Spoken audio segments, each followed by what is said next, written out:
بسم اللہ الرحمن الرحیم۔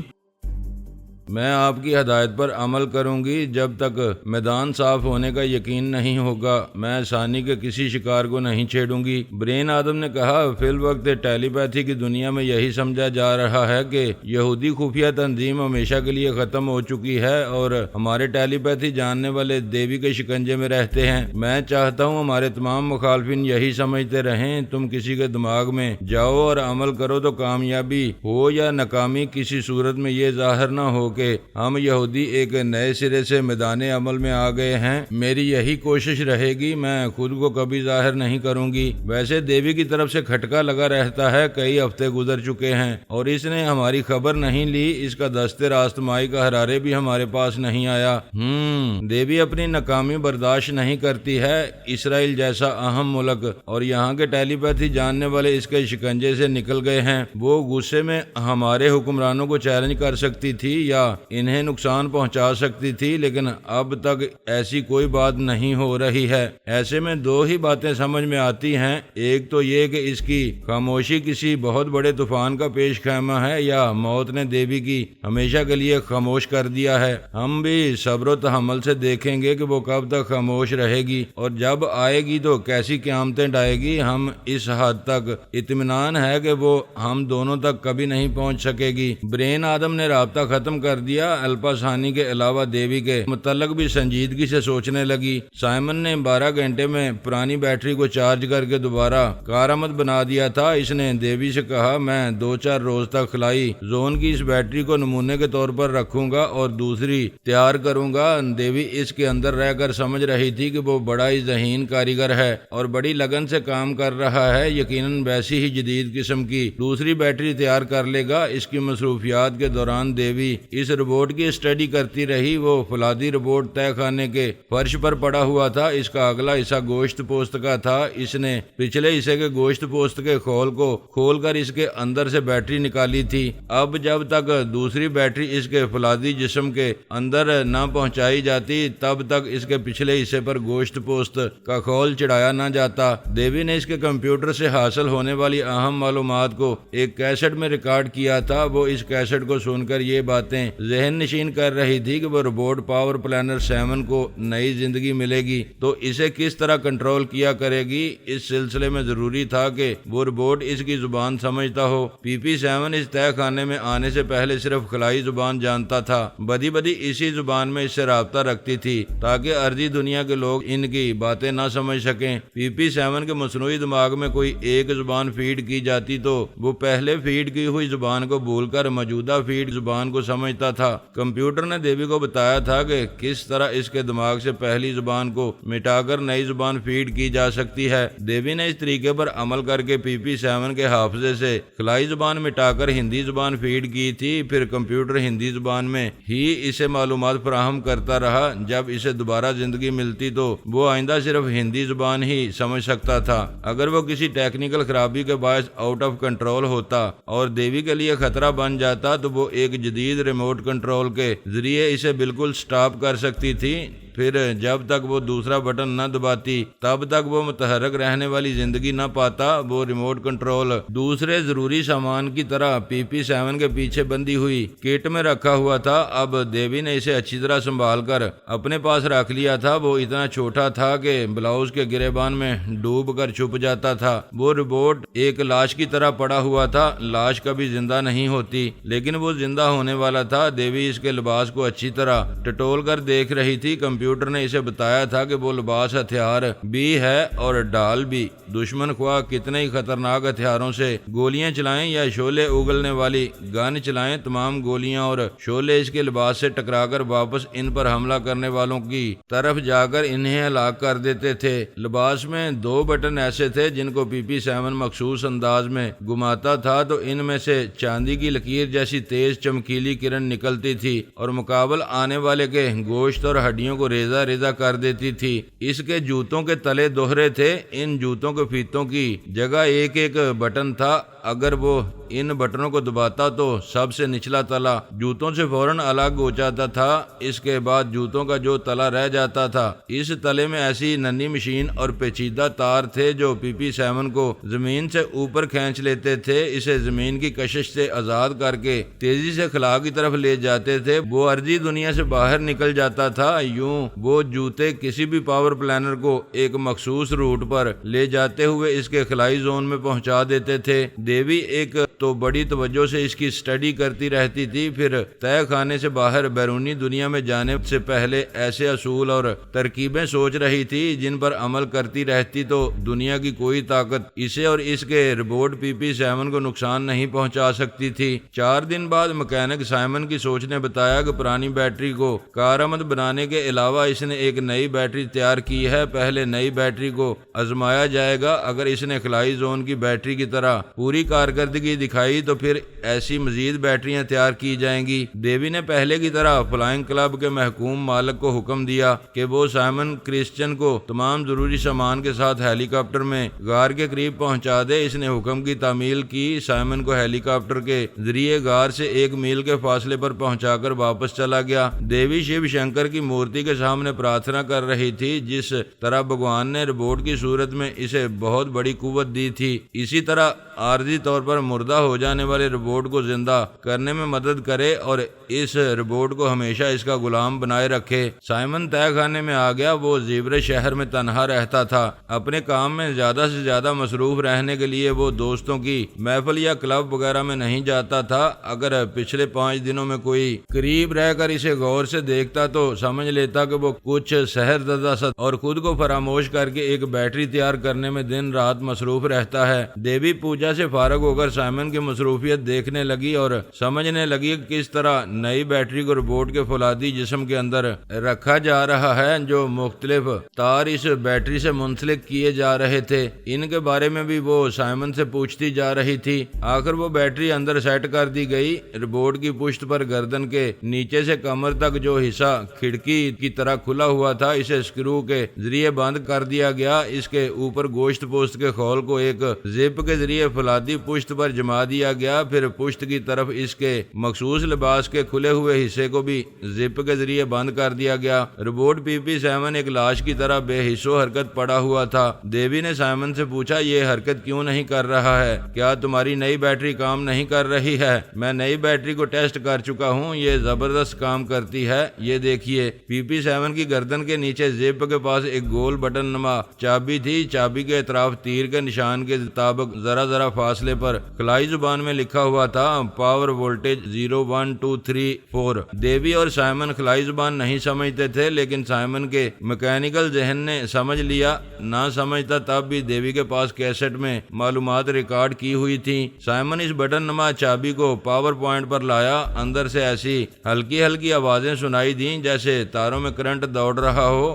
اس نے چابی کو 0 وولٹیج پر سے نمبر 1 تک گھمایا تو پی پی 7 کی آنکھیں کھل گئیں۔ سائمن نے خوفزدہ ہو کر دیوی کو دیکھا۔ وہ بولی، گھبراؤ نہیں، یہ روبوٹ دشمن نہیں دوست ہے، پھر میں تمہارے ساتھ ہوں۔ وہ پی پی 7 سے دور ہو کر بولا، تم ایک عورت ہو، مجھے اس فولادی روبوٹ سے کیسے بچا سکو گی؟ پی پی 7 کا ایک ہاتھ آہستہ آہستہ اٹھنے لگا۔ اسے زیادہ وولٹیج کی ضرورت تھی، اس لیے وہ بڑی مشکل سے حرکت کر رہا تھا۔ اس کا اٹھنے والا ہاتھ گردن کے نیچے بٹن نما چابی کے پاس گیا، پھر اس کی 2 انگلیاں چابی کو وولٹیج نمبر 2 پر لے آئیں۔ اتنا وولٹیج ضرورت کے مطابق تھا۔ پی پی 7 اوندا پڑا ہوا تھا، کروٹ بدل کر چت ہوا، پھر اٹھ کر بیٹھ گیا۔ دیوی نے بھی مردے کو زندہ ہو کر بیٹھتے دیکھا تو اندر سے ذرا سہم گئی، اس سے دور چلی گئی۔ پی پی 7 پھر ایک ہاتھ پیچھے لے گیا، پھر چابی کو وولٹیج نمبر 3 پر لے آیا۔ اسے ایسا نہیں کرنا چاہیے تھا، لیکن نئی زندگی حاصل کرنے کا خمار ایسا تھا کہ پھر کبھی نہ مرنے کے لیے اس نے وولٹیج یا توانائی ضرورت سے زیادہ بڑھا دی۔